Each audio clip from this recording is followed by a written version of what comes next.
Please, can you keep us at your home?" Shocked by the words of a runaway beauty, I was taken aback. Beside her was a weakened puppy, unable to leave her when she said she'd become homeless if I refused. But a few days later, a menacing man showed up at my house, glaring at me while saying, "You're coming with me now." As one emergency followed another, I was in stark contrast to the clear blue sky. My whole body was trembling with tension, and I was in the middle of a cold sweat flood alert. What is this place? I gulped down my saliva involuntarily. A large house in the style of a Japanese home appeared before me. As the heavy wooden gate creaked open, gangster-looked tough guys lined up to make way and all at once shouted, "Welcome back." It seems I was brought to a dangerous place. My name is Jake Williams, 26 years old. In fact, I lost my parents when I was in 2nd grade. Since my mother's workplace was next to the company my father worked for, the two, who were close, commuted together every morning in my father's car. One day, as they were laughing and talking in the car along a boulevard lined with cherry trees, there was a golden retriever on the sidewalk, appearing agitated.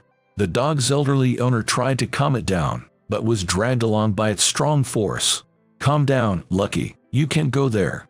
The dog, seemingly fixated on a dropped glove in the middle of the road, became agitated and knocked the elderly owner over with its large front paws.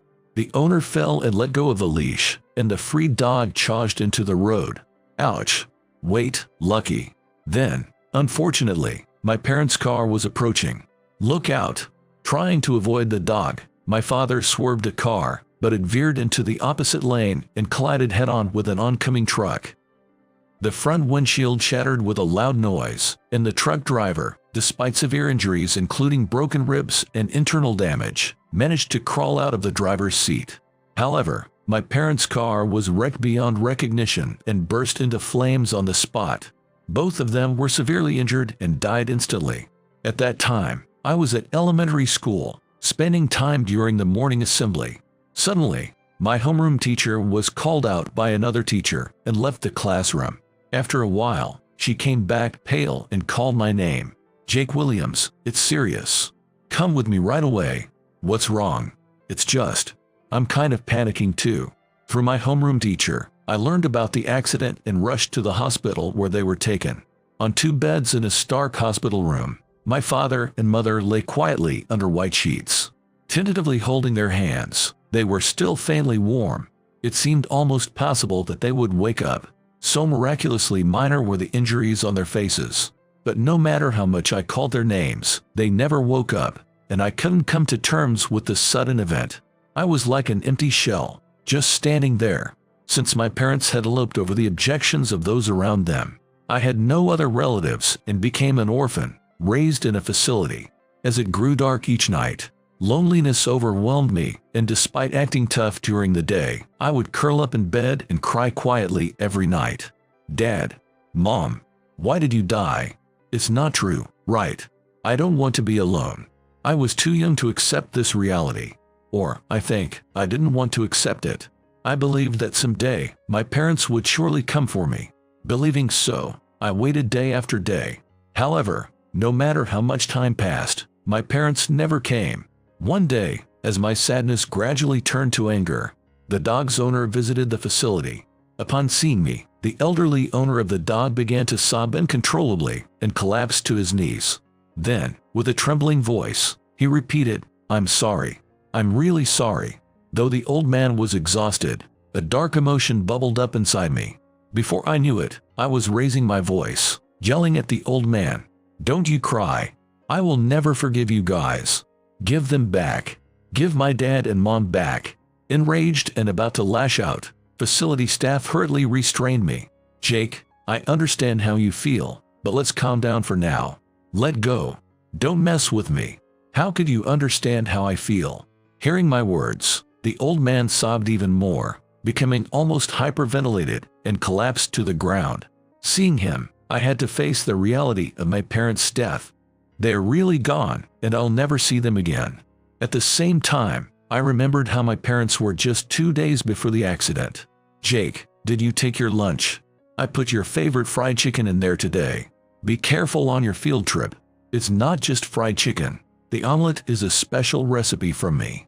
Jake praised it before, so I made it again. Let me know what you think when you get back. At the time, it was just everyday conversation, but now I realize how much my parents loved me. I miss my dad and mom. They were such kind people. If possible, I want to see them one more time. I had always just received their love, never doing anything in return to make them proud. If only there was something I could do for them now. With my face messed up with big tears, I drooped powerlessly, supported by the staff, as I returned to my room.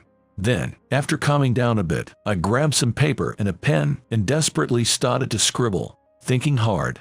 Finally coming to a conclusion, I put down the pen and clenched my fist with determination. To prevent such accidents from happening again, I'm gonna become a dog trainer. That's the best way I can honor my parents now.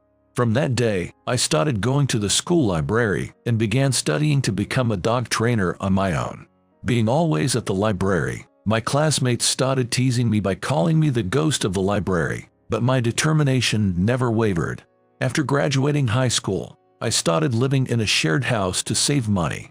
The kitchen, living room with a TV, bathroom, and toilet were shared, and there were bedrooms for each of us, furnished, with a fairly large backyard. I was nervous at first about who I would be living with, but all three were men about my age, friendly, and easy to get along with. It was as if I had gained brothers I could share anything with. Thanks to the welcoming share members, I enjoyed every day. While attending a nearby vocational school, I studied hard and worked part-time at a bar in the evening. I fell from the busy days, but the kind share members took turns buying medicine and making soup for me. With their support, I finally earned the title of Certified Professional Dog Trainer, knowledge assessed with the Certification Council for Professional Dog Trainers. Having this license gave me a considerable advantage and credibility in my job. Afterward, I managed to get through interviews and landed a job at a company that trains household pets. I began working as a dog trainer. About 5 years later, on one day, I finished work a bit early and was walking home on a scorching hot day. Sweat poured down, and my throat was parched. Man, it's boiling today. My water bottle's empty. Maybe I should buy something. Wasn't there a vending machine in the park around here? Feeling like I was walking through a desert, I dragged myself to the nearby park in search of an oasis. Right at the entrance, there were 2 vending machines, and without hesitation, I put in money and pressed the button for a sports drink. Oh, that's the stuff. I took a gulp while standing and couldn't help but voice my relief. The chill drink was exceptional, and I quickly finished it. Glancing down, I noticed light brown fur sticking out from under the bench next to the vending machine. Huh? What's that? I crouched down to look and found a lethargic puppy lying face down, not moving much. Entering its features into my smartphone, it appeared to be a Labrador retriever, about 2 months old. Hey buddy, what are you doing here? You okay? It opened its eyes slightly to look at me but then lazily closed them again and turned away. Maybe it's weak. I wonder how long it's been here. I'd take it home, but the lease says no pets allowed. A hamster might slide, but a dog is a no-go. The midsummer sun mercilessly scorched the earth, making the skin feel like it was burning. Someone's cruel to leave a dog out in this heat. Has it had any water? Worried, I rummaged through my backpack. I remembered having a cylindrical cookie tin. It was just this morning, a souvenir from a colleague at work. I took it out, removed the lid and the packets of cookies inside. Then I found a tap in the park, filled the empty cookie tin with water, and placed it beside the bench. Sorry, I don't have any food on me. At least, drink up all you want. I couldn't keep it due to the house rules, but I was sure someone kind-hearted would pick it up. Convincing myself, I stood up and said, "Take care, then." Occasionally, I couldn't help but look back at the puppy, but knowing there was nothing more I could do, I headed home with a heavy heart. That night, thunder suddenly roared, and it poured down rain until dawn. Summer weather is known for its instability, but the weather forecast was way off. The next morning, worried about the puppy after last night's rain, I hurried to the park. The thought of it possibly dying because I left it there made my chest tight with guilt. As a dog trainer, I felt I had been callous and was racked with self-reproach, realizing I had sprinted the last mile. Finally arriving at the park and wiping sweat from my forehead while catching my breath, I saw the puppy and a woman squatting down watching over it at yesterday's spot. Well, she's gorgeous. Upon closer inspection, she was more beautiful than anyone I'd ever met. Her hair and clothes were slightly damp, with mud splattered on her pants. Yet she had a stunning presence, making me feel like I was watching a scene from a movie. Chestnut long hair, white skin, and large eyes. Her beauty made me hesitate for a moment, but I mustered up the courage to approach her. Is the puppy okay? I saw it here yesterday, and it already seemed pretty weak. She jumped a bit, startled by my sudden approach. Sorry for startling you by talking out of the blue. As I panicked, she smiled. No, it's okay, and looked up at me, ticking her hair behind her ear. It's worrying, isn't it?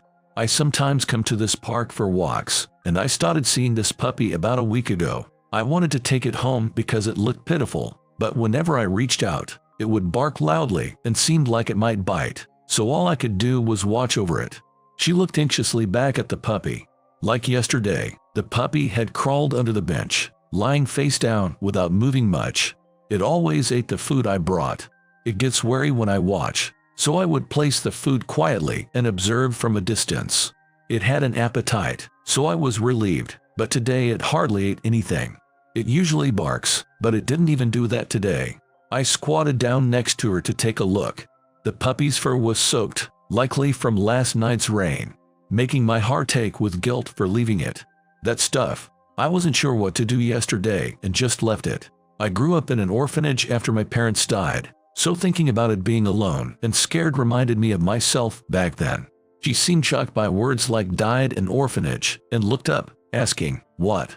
Sorry, that was probably too much for someone I just met. No, what? What happened? I'm a dog trainer. My parents died because of an untrained dog. They were very close and always commuted together in my dad's car. Then one day, a dog ran in front of the car. Trying to avoid it, they swerved into the opposite lane and got hit by a truck. That's terrible. I can't believe something like that happens. She looked down, her face filled with sadness. Her eyes were wavering, as if she didn't know what to say. The dog was a large breed, and its elderly owner couldn't stop it. But if that hadn't happened, my parents would still be here. I became a dog trainer because I don't want such a tragedy to happen again. Is that so? After a moment of silence, as if making up her mind, she said, "Can I share something with you?" and looked directly into my eyes. My heart skipped a beat at her gaze. Trying to hide my nervousness, I nodded, "Yes. I've been sick since I was a child, in and out of the hospital. I have a brain tumor that's getting bigger every day. It's located in a critical part of the brain, and I was told the surgery only has a 30% success rate. I've been too scared to go through with it, continually refusing. But seeing my dad cry, begging me to get the surgery before it's too late, seeing him so sad, it was too much for me. I ran away from home last night to escape reality." Run away, you say? Hearing her story, everything clicked. Her hair and clothes were wet because she had been caught in the rain without an umbrella when she ran away. The downpour must have taken her by surprise. The dirt on the hem might have been from when I ran to the park, stepping into puddles and splashing mud. But still, to be suffering from such a severe illness. I've already started experiencing numbness in my fingers, and the headaches are terrible. See, my complexion is bad, right? I've been told I need to have surgery soon or it'll be too late. If the symptoms get worse, surgery won't be an option. But 30%. There's no way that will work out. I'm scared that if it gets worse, I might die immediately. Tears were brimming in her eyes as she spoke. Not knowing how to respond, I hurriedly took out a handkerchief from my pocket and handed it to her. She said thank you in a tearful voice and gently covered her face with the handkerchief. "Thank you for confiding in me, even though we've just met. Maybe there's some fate that brought us together. So, if there's anything I can do, please let me know," I said earnestly, and she smiled happily, with her eyes still red. "Thank you. I feel like I can trust you. My name is Mia Nielsen. What's yours?" "I'm Jake Williams." "So, Jake, the dog trainer. This is sudden, but would you mind if we stay at your place?" Her shocking statement made my brain freeze for a moment. I asked again, thinking I had misheard, but she repeated the same request. I blushed and became flustered, imagining various blissful co-living scenarios. "But you don't know me well, staying at a stranger's house. Wouldn't you feel safer at a friend's place? Plus, disappearing all of a sudden, your parents must be worried. I said with a faltering voice, but she leaned forward, undeterred. I don't have any friends I can rely on. And it won't be for long. Just a few days. Meeting my dad right now is too painful. If it's too much trouble, I'll just stay here in the park for a while. No way, it's too dangerous for a girl to sleep in the park. Then please let me stay at your house, please. This is difficult. It's just for a few days, then I'll go back home. Is that okay? She looked down sadly, shoulders drooping.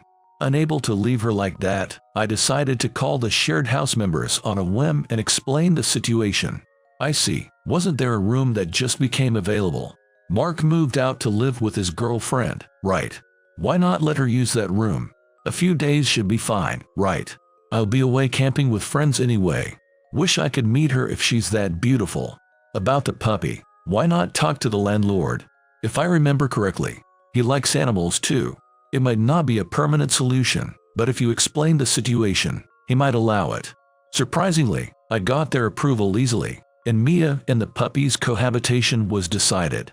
First, we need to get this little guy checked by a vet. Bracing for a possible bite, I carefully reached under the bench, gently grabbed the puppy, and pulled it out.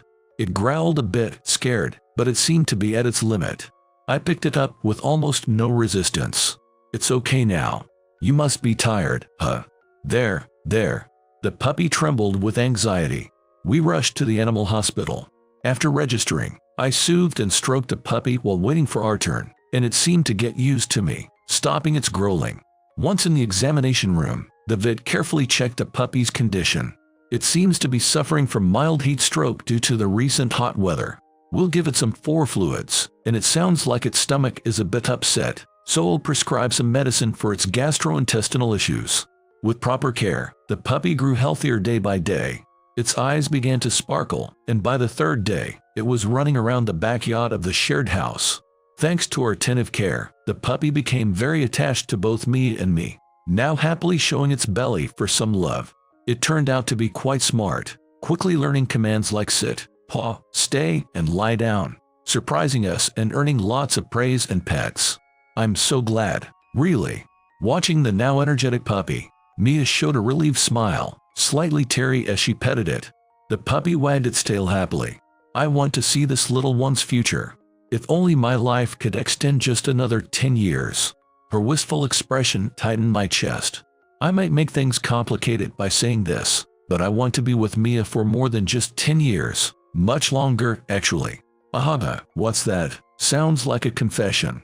She laughed, seemingly flattered, but my feelings were sincere. I reminisce about the 3 days Mia and I spent living in the shared house. Waking up in the morning to the delicious smell coming from the kitchen, peeking in to find her making lunch for me, I was moved. And how the taste of the egg roll in that lunchbox reminded me of my father's, another moment that deeply touched me. Coming home to be greeted by the puppy running up to me at the entrance, saying welcome back in its own way. Every bit of our trivial conversations was filled with happiness and fun. Before I knew it, I found myself wishing these days would go on forever. So, this little guy is going to be taken care of by your company from tomorrow, right? Yeah, I talked to them, and everyone agreed to take care of it. I'm lucky to work with such great people. That's good. Then I can go back home with peace of mind. Hearing her say go home, I felt a mix of happiness and sadness, a complex emotion. I guess I have to go back before my dad gets too emotionally unstable and does something unpredictable. Yeah, I'm a bit sad, but we can still see each other from time to time, right? Of course. I'll come to visit the puppy too. And so, the life of becoming a pet owner to 1 human and 1 dog came to a peaceful end. It was a hectic 5 days, but they were fulfilling. The puppy got healthier, and I made a new friend. My heart was filled with a sense of accomplishment. On a day off, after finishing breakfast and fully intending to go back to bed, lounging in bed scrolling for my phone, Victor, a member of the shared house, burst into my room without knocking. Jake, it's serious. What's all the noise for? What's the big emergency coming in here like this? Just come on. Hurry to the front door. Pulled by Victor, I hurriedly got up, fixing my bed hair on the way to the entrance, where a large, intimidating man stood. He had an aura of a mobster, making me freeze on the spot. "Sorry to be abrupt, but you're Jake Williams, right?" "Yes, that's me. I'm Jake Williams." "Right. I'm here about Mia Nielsen. You know her, don't you?" "Mia. Mia Nielsen." My reaction seemed to catch the man's sharp attention. Wondering if I had said something wrong, I was tense and uneasy, but the man, with a deep and imposing voice, said, "You're coming with us now." No way, this is bad, isn't it? But Mia's name was mentioned. Could she be in trouble too? What should I do? Despite my concerns, I followed the man. A black sedan was parked at the entrance, and I was instructed to get into the back. Shivering with fear in such a typical scenario, but determined to do it for Mia, I got into the car. I steeled myself and got into the car. As the door closed, and I looked out the window, feeling like I was being taken to a detention center, Victor waved dramatically, his eyebrows furrowed in worry. "You idiot, help me." Feeling like crying, the car started moving, and there was no turning back. And now, I was brought to their hideout, a large fancy house. Surrounded by tough-looking men with tattoos, sweating profusely. Following their instructions, I entered the house and was led to an excessively large room, like something out of a drama where shady business takes place. "Our Father in heaven, hallowed be your name." Muttering a prayer out of sheer nervousness, I sat on a sofa and waited, until a man with a significantly more dignified and imposing presence than the others appeared before me. Next to him, Mia was also there, smiling happily. I couldn't help but stand up and exclaim, "Mia, sorry to have startled you. I'm Kevin Nielsen, Mia's father, and the head of this family." Despite his tough appearance, her father spoke kindly and gently. "My daughter has apparently caused you a lot of trouble. I don't know how to thank you enough." No, not at all. I haven't done anything special. No, I've heard quite a bit from Mia. "Jake, you're a good young man. I really wanted to thank you for everything, so I called you here today." At those words, a wave of relief washed over me from the bottom of my heart. Looking closely, I noticed the boss's large eyes were just like Mia's, a clear sign of their genetic bond. "No, please, there's no need for thanks. I haven't done much." "Don't be modest. I insist on expressing my gratitude in some way. I won't be satisfied otherwise." Feeling cornered by his insistence, I glanced at Mia. Noticing my look, she smiled and said, "Just say anything, okay? Otherwise, my dad won't be appeased." Pressed to make a request, I pondered for a while with my arms crossed, unable to think of anything I wanted or needed. But then, one idea came to mind. "If that's the case, I want you, Mia, to not give up on your life from now on." My unexpected response surprised her. The boss, too, looked stunned, his eyes wide open. I continued, staring straight at her. "Thinking about the surgery's success rate, I understand it's scary. Research suggests that even if it goes well, there could be side effects, and the thought of something happening to you terrifies me. But dying like this would be even more painful. I absolutely hate never seeing her again. You are such a caring and wonderful person. So, even if there are side effects, I will always be there to support you. That's why I want you to reconsider, please." Mia and the boss listened intently to my words. Large tears were falling from her eyes. The boss, choking up, began to share his own thoughts. Actually, her mother also passed away right after giving birth to her. She had always been frail, but she was determined to have Mia, and she bravely risked her life for it. That's why, if there's even a slight chance of survival, I desperately wanted Mia to undergo the surgery. I might have been too persistent about it. Sniffling, the boss apologized to Mia, and she shook her head. Then, with a tearful voice, "I'm sorry, I've been so consumed with my own feelings. But I'm okay now. I'll go through with the surgery." Hearing her words, both the boss and I exchanged surprised glances. "Is that really true?" "Yes, just like Dad and Jake said. I won't give up on living." The boss nodded in satisfaction, seeing her strong resolve. Mia's eyes were filled with determination and resolve. And then, 3 months after the surgery, Mia's pale complexion started to improve day by day, and the severe headaches had ceased. A celebratory dinner was being organized in an annex of the mansion to celebrate her recovery, and I was invited. The annex, designed in a Western style, was a stylish space perfect for a stand-up party. Told that casual attire was fine to make me feel comfortable even though I was not used to such occasions, I attended in a relaxed jacket style. As evening approached and the surroundings were lit up, the party started. Every dish, prepared by a Michelin 3-star chef, was exceptional, and I found myself indulging in the roast beef, to which Mia approached me laughing. "You're really enjoying your food, aren't you?" "Well, yes. I don't get to eat something this delicious very often." Over the past few months, our relationship had grown much closer, and the formalities had disappeared. Looking around, she whispered, "Hey, do you want to take a break on the terrace? I've been caught up by so many people since a while, and I'm tired." It was the perfect timing since I wanted some time alone with her, so we quickly headed to the terrace. "By the way, how's Happy doing?" Happy is the puppy we had found. When it was time for the company to take him in, they asked me to name him, and wanting a happy name, we decided on Happy, which means bringing happiness. As expected of a Labrador Retriever, he grew quickly and was already quite big. He's doing great. Thanks to the training, he doesn't flinch even when motorcycles zoom by or when kids tease him. He doesn't bark unnecessarily anymore, and although he was already smart, that guy is a genius. I became so dignified while I was undergoing surgery and rehab. Maybe I'll visit next week. I heard from someone at work the other day that you're welcome anytime. Really? Yay. A comfortable breeze flowed between us. Just like when we first met, Mia tucked her hair behind her ear and gazed at the lit-up garden. Seeing that, I found myself reminiscing about that time. She remains unchanged, no, even more beautiful than before.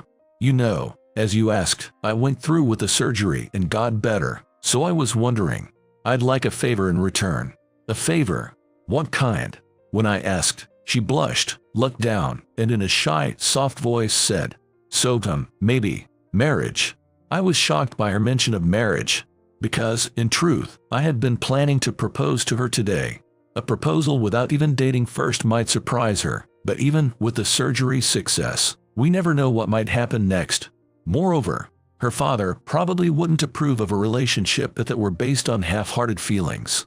For that reason, I said, I want to be the one to say it, took out a ring from my pocket, and got down on one knee in front of her. Since the first time we met, I felt it was destiny. I've said it before, but I will always be there for you. I will support you. So, will you marry me? She covered her mouth with her hands, tears streaming down, and nodded yes, just in agreement. Gently taking her hand, I placed the diamond ring on her left ring finger, and she cried even more, her face scrunching up. Then she said, please, and hugged me tightly with great strength. I gently stroked her silky hair. The sky above us was filled with stars, shining brightly as if blessing us. A year later, we were married, and she gave birth to a girl. The girl, with chestnut-colored hair and big eyes just like Mia's, had both me and her grandfather Nielsen taking turns doting on her, completely smitten.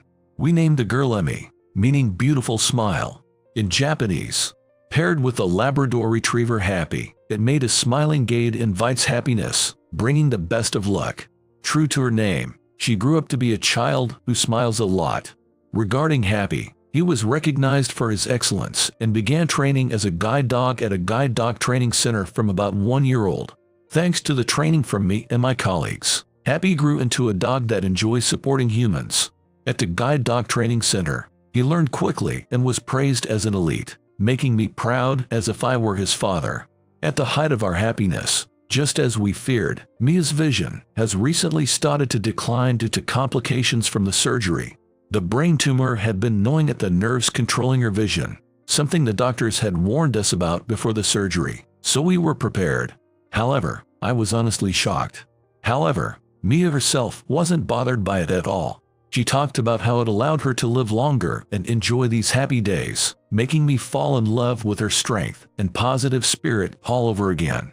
Maybe it was her positive spirit that brought a miracle, as one day, Happy was chosen to be her assistant's dog.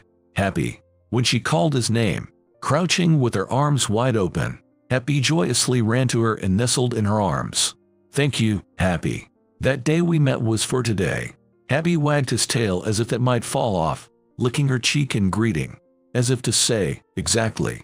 Emmy watched and laughed joyously. Thus began a new chapter in the life of 3 people and 1 dog.